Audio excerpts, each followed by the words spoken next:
I'm Tara Bassett. Welcome to Metro Animal Services, the present, the promise, the plan. We're in front of Animal House, the face of LMAS adoption efforts. Now, in our first installment of this series, which aired last fall, we focused primarily on the Manslick facility, where the new management team at Louisville MAS discussed their extraordinary undertaking, turning around this chronically mismanaged, perpetually underfunded agency. In this progress report, Donald Robinson, Operations Supervisor, and Karen Little of Alley Cat Advocates join Justin Scally and Margaret Brosco to share the progress made in the first 6 months of their tenure.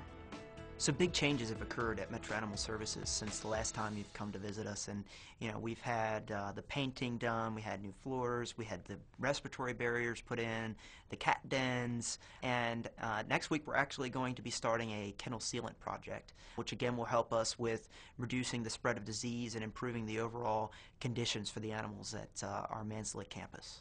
The air quality control issue at Manslick, it's still ongoing, but we have a few fixes that we're working out right now. There is a capital project that is in its infancy stages on putting an isolation area in, and we can address some of the issues concerning ventilation.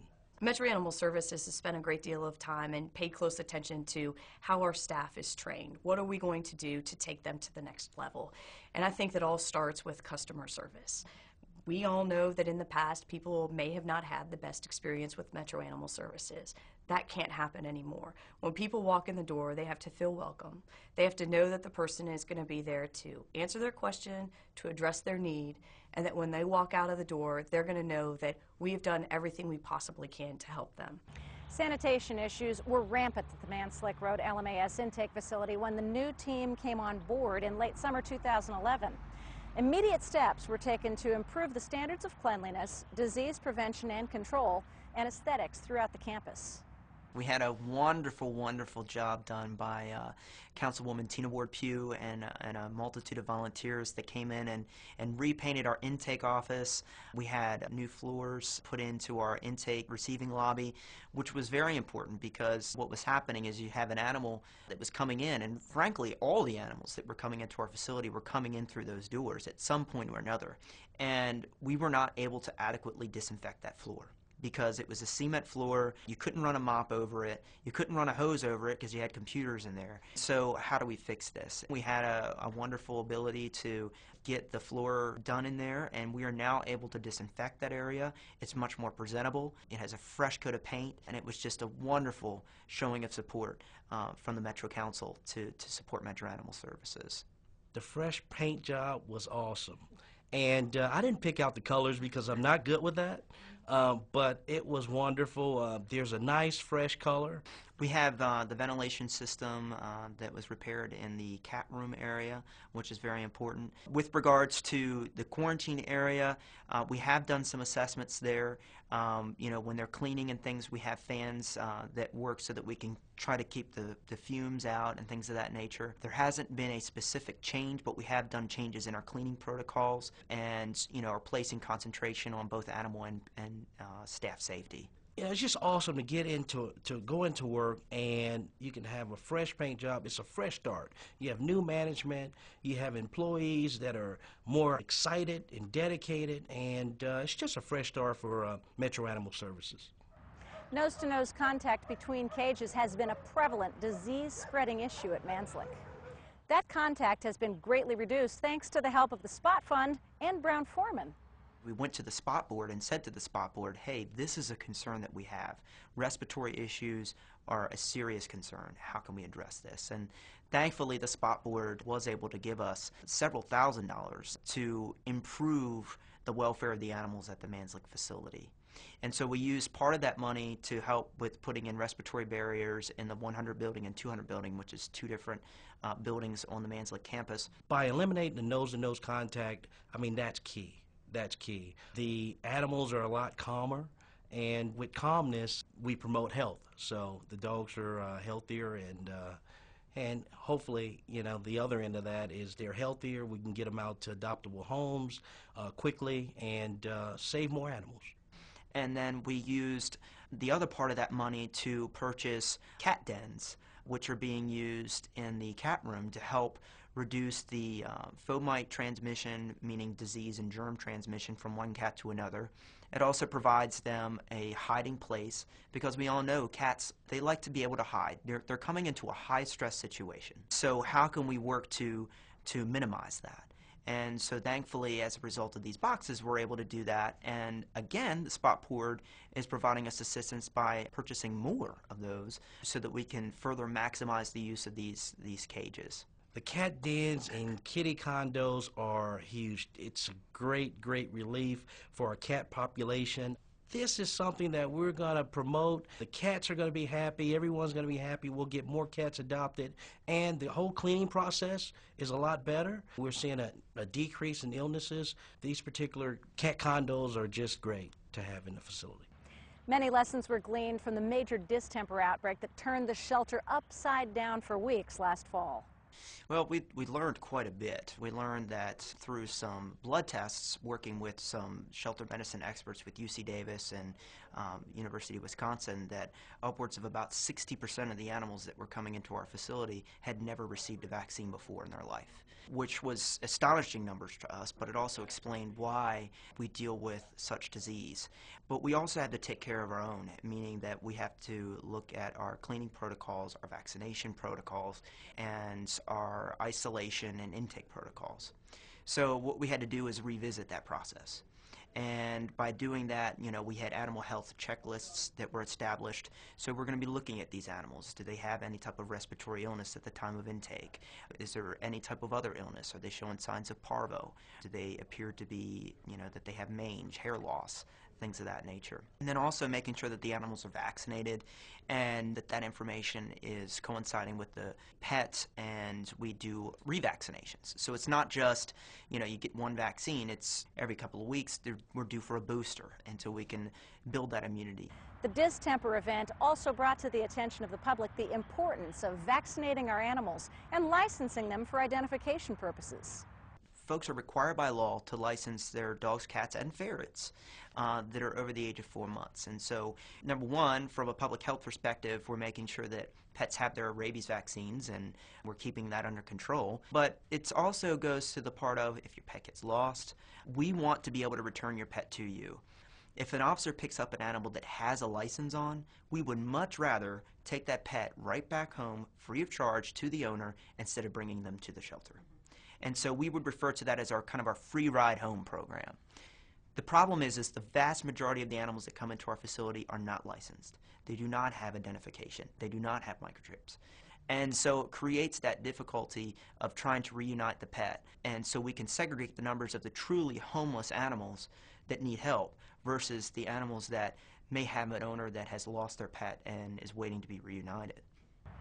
Cruelty and neglect of animals in our community caught the attention of the media as the new managers of LMAS promised to pursue those responsible for the torture and death of several canine victims.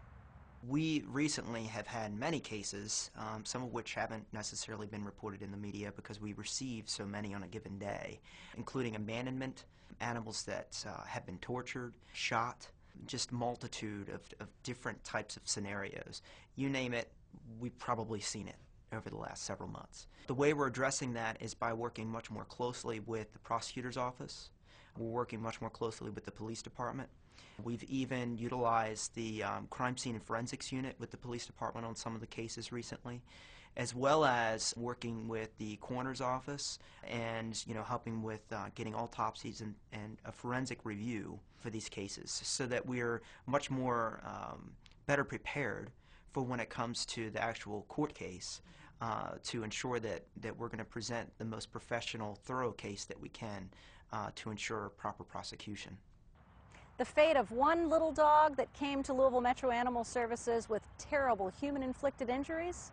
Autumn's doing well. Autumn's doing great, and it was a very unique situation where Autumn was brought in, and she was brought in with an embedded collar, and there was a lot of concerns there as far as who brought this animal in. And so, as you alluded to, we had a press conference asking for folks to come forward, and thankfully there were some neighbors that had come forward and said, we know where this dog came from, and we're calling our dispatch line and letting us know. And we were able to follow up on that. We were able to find out who the owner was and file charges.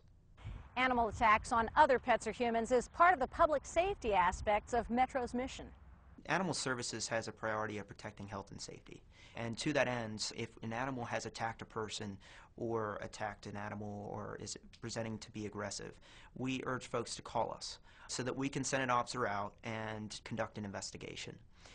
There might be a situation where an animal is determined based on an investigation that an animal is what we call potentially dangerous, meaning that we can put certain stipulations to protect the public from that animal. There are other circumstances where simply us going and speaking to the owner can make a huge difference. Our simple presence in coming and saying, this is illegal, you need to control your pet, and your pet may be presenting a threat to public safety is enough to solve the problem. Folks that are having issues with that, they need to contact us and let us know. If at any point there's an immediate need, you can always call 911 as well. The police department can respond and get on the way, and MetroSafe will contact us and let us know what's going on, and we'll respond simultaneously. We do need to get out into the community. We do need to make people aware that we are there, we provide services, that our ultimate goal is to protect them, to protect the public health and safety. We're here for you as the taxpayer to do what you need us to do to make sure that you're safe so that you can get out there, walk your dog and not worry about it, have your kids play in the park and not have to worry about it. So really, that's the ultimate goal. Trying to recover a lost pet is an ordeal most pet owners hope they'll never have to experience. Louisville Metro Animal Services has developed a series of steps that give you the best chance of bringing your family members safely back home. Our staff has done an excellent job of coming together, bringing all their ideas together, and figuring out a way that we can help citizens in this community be reunited with their lost pets. And that plan includes everything that's very, very simple, from hanging flyers in your neighborhood, contacting your letter carrier, asking your neighbors if they've seen anything. Have you checked Craigslist? Those are all little things that to you and I may come across as the obvious. But if you're in that high, intense, stressful environment, you're not thinking about the little things that would come naturally in a normal environment. And then we also invite them to come back to look at the animals that we have in our shelter and say, do you see one that looks like yours? Then we do all kinds of little things where we'll call them in a few days if we have an animal that comes in that may look like theirs. So we do everything we can to reach out to them, to encourage them to come back, and really to get the community involved. So it's important for everybody to work together in order to be reunited. Louisville Metro Animal Services has recently begun disclosing its life-saving rates online and provided us with the following statistical comparisons between 2010 and 2011 euthanasia versus adoption transfer rates. So presently on the Metro Animal Services website for 2009, 2010, and 2011, we have the intake numbers listed, the adoption numbers, and the number of animals transferred, meaning that they went to rescue or, Slugger City or Saving Sunny or Derby City or one of these other wonderful rescues that help us out. What we plan to do to improve our transparency is to also include numbers such as our return to owners and our numbers that may have gone to fosters and our euthanasia numbers. I think it's only fair to compare months to months, and the reason I say that is because you're going to notice a decrease in intakes in December than you would September or August, okay? And I don't know, you can look at, the increase in life-saving and everything else, which is important because we want to increasingly do better every month. But I think we also have to keep in mind that seasons also play a role. In your spring and summertime, you're going to have much more intakes into the shelter than you would in December or January. LMAS also provided us with internal statistics to show the trend in total intake, ranging from 994 in January 2009 to 606 in this past January 2012. These downward trending numbers, LMAS states, are the result of alternatives to euthanasia, including immediate stray return to owner upon pickup, public education about resources for those struggling to support their animals, and the increase in TNR and spay-neuter. The second significant statistic is live release percentage, which has risen from 43.3% in January 09 to 71.9% in January of 12. Successful adoptions and transfers and a burgeoning foster program, in addition to greater return to owner success, has increased the life-saving numbers at LMAS. So you can definitely see, if you compare the statistics from the end of 2011 to the statistics from 2010, there is an increase in life saving. Are we where we need to be? Absolutely not. There's still a lot of work to do. Karen Little, the founder of Alley Cat Advocates, weighs in on the matter of unowned cats in Louisville, which account for a disproportionate percentage of the so-called kill rate at LMAS every month. Trap-neuter return is a new methodology that enables community cats to stay in their home turf while controlling their reproduction and their spread of disease reduction.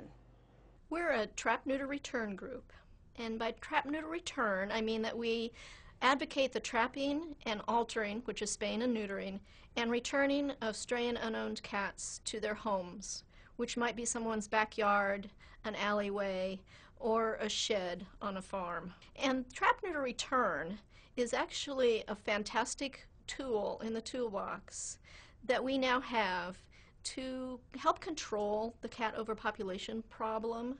For decades, the approach has been across the country to trap cats and kill them. And for decades, it hasn't worked. If it did work, we wouldn't have had to develop a new plan, and we wouldn't be having this conversation today. Stray cat colonies exist throughout our community. Typically, they're unaltered, and they need to be spayed and neutered so that there are not even more of them left behind. What this community was lacking when we were founded was any organized group that would provide those spay-neuter services to the cats. That reduces their numbers. The colony sizes become smaller through attrition, and they become extraordinarily much more healthy when they've been spayed and neutered. Their days are not spent looking for the girls and roaming and spraying and fighting, and the girls' lives are not spent producing litter after litter after litter. These ferals, better known as unowned cats, are not readily adoptable, so impounding them is not the best choice, in her expert opinion. Trap and kill was a model that was used for many, many years. Officers or the community would go out into the community and trap stray cats and bring them to the shelter, where almost every single one of them dies, because these are not particularly or not necessarily the most adoptable cats. Little maintains that community cats can actually improve the neighborhoods in which they congregate, and commended Metro Animal Services on their joint efforts to control the unowned population by assisting with TNR calls from citizens. What Alley Cat Advocates has accomplished in Louisville is actually being replicated in many other cities. It's absolutely true that to have a well-managed cat colony in your neighborhood, the rodent population will be kept at bay. They have time on their hands when they're not reproducing to play with the mice and the rats and take care of that problem in a way that's at least not chemically based. Metro Animal Services has been a wonderful partner with us. Spaying and neutering is a great thing that we're able to do as an organization, but we cannot affect positive change throughout the community with regard to the stray cat overpopulation problem without their assistance. Metro Animal Services goes out with an officer answering the complaint, as is their duty to do, and we send a volunteer often with that officer to talk to the person who's complaining on that street about the cats. And we go with the officer down to the person that's feeding the cats, and we say, we have a solution that will make your neighbors much more pleased with the fact that these cats are in this environment. We can spay and neuter them for you for free. Obviously, we're anxious for donations, but we will spay and neuter the cats that you're feeding. We will stop the roaming of the cats. We will stop the spraying of the cats. We will stop the behaviors that your neighbor finds so offensive, and you will have a better situation here on this block if you let us come in and help. So we're thrilled that Metro Animal Services is letting us play that role in the community. And this is actually serving as a model on a national level. We have organizations that are watching our success here in Louisville with regard to this ride-along program. We have extraordinary support across the country in that this may well be a model that other communities can use. Taxpayers also see a benefit in the TNR method of cat population control. Trapping and killing cats by Metro Animal Services is expensive. If you can implement a model that doesn't include trapping and killing, but has a nonprofit organization trapping them and altering them and returning them, and your citizens are just as pleased with that as having them trapped and killed, then you've saved the taxpayers a great deal of money. Bully breeds constitute another disproportionate segment of the pound puppies that so frequently are painted on Facebook as in danger of euthanasia. And Metro Animal Services leaders have a take on these dogs which may surprise many who believe that all pits are destined to die if impounded. You know, when it comes to pit bulls and bully breeds, they get the short end of the stick. And it's really unfortunate because the perception that the general public has about these animals almost signs them away to death, and it's unfortunate, and we need to change that. Metro Animal Services sees a large number of pit bulls enter our shelter all the time. So it's our responsibility from the adoption, rescue, and foster standpoint to find placement for them. So the first thing that we have to do is educate the community on what pit bulls are all about. There's groups that are specifically geared towards increasing the positive public awareness of these breeds. You know, we want to make sure that folks take the precautions necessary to ensure success of these animals in the living conditions that they're in. But at the same time, we need to increase the public awareness of the special needs that some dogs have. So there's Slugger City, there's Saving Sunny, and there's a multitude of different rescues here locally. They concentrate on the public awareness and the increasing of life-saving of these specific bully breed dogs. Make sure that we explain the personality of each animal. So every time we get a new pit bull that we're either trying to get to rescue, putting in foster, or trying to adopt, we all sit down together. We come up with a name, which is the number one thing that we always do, and then we say, what's this pit bull like? Does it get along with other dogs? Does it get along with kids? Does it jump? Does it pool? What's its personality? New staff members to LMAS are bringing expertise from other areas of the country to Louisville, and ongoing efforts to reach out to the community are evolving daily. To have more staff people who are trained, educated, and passionate about what they do is the key to success in any organization. And I'm very, very excited about our new community engagement coordinator and our foster coordinator.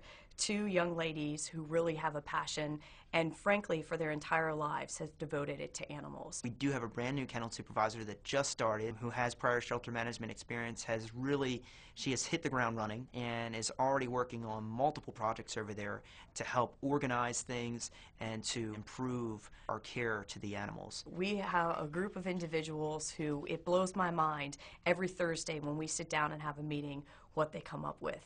They are so creative, and they really will do anything to make sure that they find homes for animals and make sure that those pets stay in those homes. Pet retention is important because that's one of the ways to keep pets in homes and out of shelters.